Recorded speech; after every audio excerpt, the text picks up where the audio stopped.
Hello all, and welcome to the second review of this afternoon, in which I will be reviewing the final beer from the Anderson Valley Brewing Company um, variety pack, and that is one I reviewed before, the Blood Orange Gose.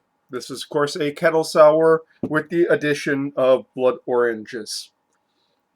Now, I'd like to note that they've changed their canning style a little bit. The previous time I reviewed this was in the sort of painted can. Now it's a can with a sticker label.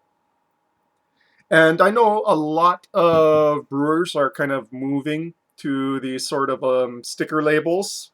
Well, craft brewers are, because they offer a lot more flexibility in regards to their canning line. Before you would go and order your cans and you would have so much pre-painted, and say something is selling a lot better than another thing, it is so much easier to go and use a sticker, and put it onto your cans in the brewery as opposed to having, your cans pre-made at wherever aluminum cans are made and then having it shipped over. It allows for more production line flexibility. And that's why I think a lot of brewers are going to be switching to those. Well, craft brewers. That too, and they're also easier to go and kind of recycle. You can just peel these things off, and it's eminently recyclable then. No paint or anything like that. Okay, well, without much further ado, let's just go and pour this one out. So I've reviewed this before. Again, 4.2 ABV, like all of Anderson Valley's Goses. I don't remember what the review was like because that was in 2015.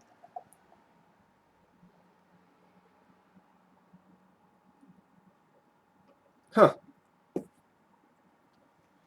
Okay. So, sort of yellow-orange. Not as orangey as some of the other ones I reviewed, ironically enough. Did give it more of a head because it was a bit more of a vigorous pour, so it's not as visibly carbonated as some of the other ones. With a thick, fizzy to frothy off-white head. That smells, unsurprisingly, of blood oranges.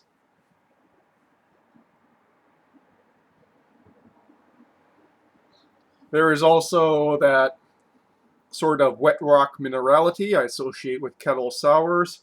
Also, I call it like sometimes sweet tart smell, that kind of chalky wet rock. And you get a bit of the wheaten malts in this, that wheaten funk that you get from the Gose style. So you can smell a little bit of the malt there. Again, you don't really ever get any hops in a Gose. They're there usually with brewing, but they're not really sensed so much on the palate and the nosing, obviously. So yeah, definitely blood orange forward. Okay, onto the palate now, shall we?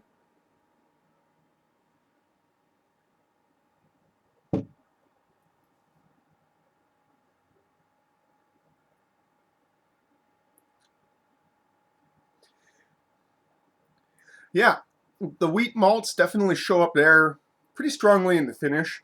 I have to say, of all the beers, this is the one where the wheat malts are probably standing out the most in the finish, as per usual, with Anderson Valley's Goses.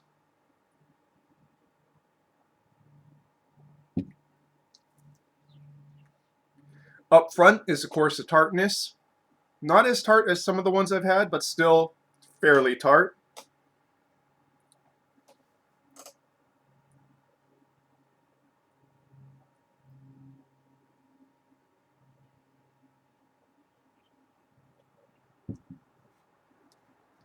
Definitely a minerality as well in the front to mids. before it declines into that sort of wheat finish.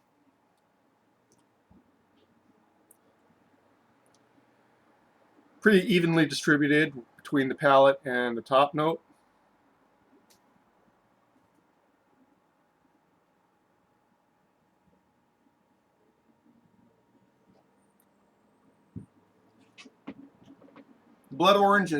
Blood orange slash citrus is showing up more on the palate than it is in the top note in the front and mids.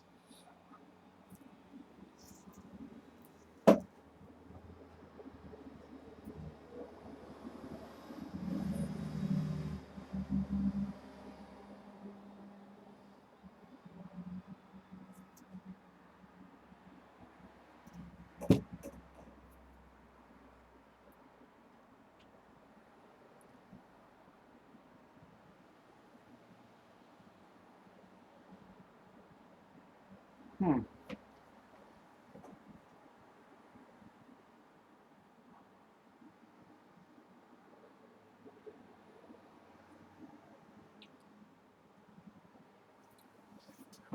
Tartness is at its strongest in the mids.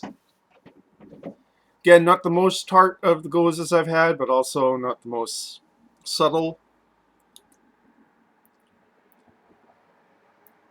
The various taste elements are distinct.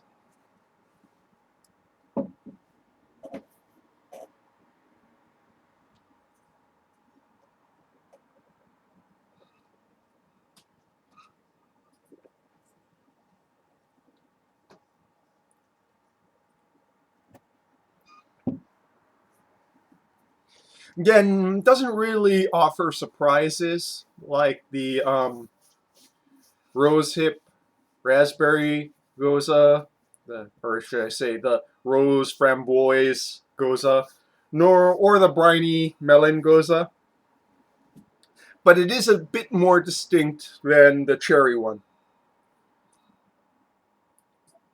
But there isn't a whole lot of interplay or surprises with how the flavor comes out. Again, the blood orange comes across as authentic, real, not like artificial in any way.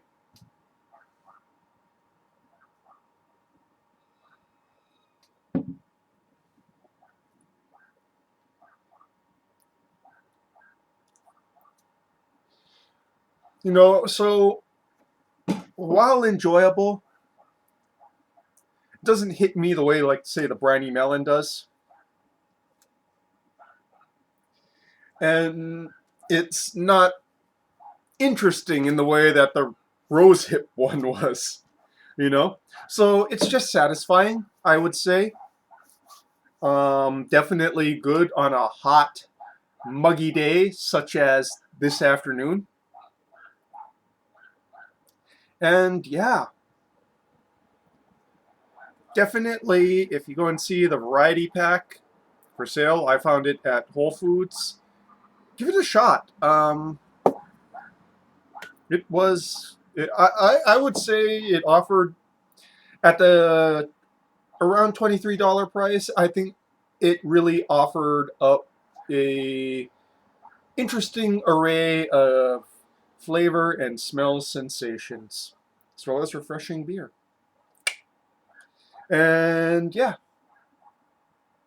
give it a shot. If you're into sours, don't. This is again. I want to go and I guess I didn't go and put my warning. This is not Babby's first sour.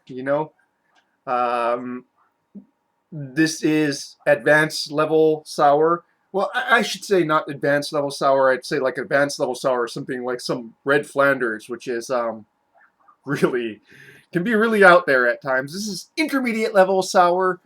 It's not for someone who is not used to sour beer. Let's just put it that way. And that, folks, is your beer review for this afternoon. Cheers.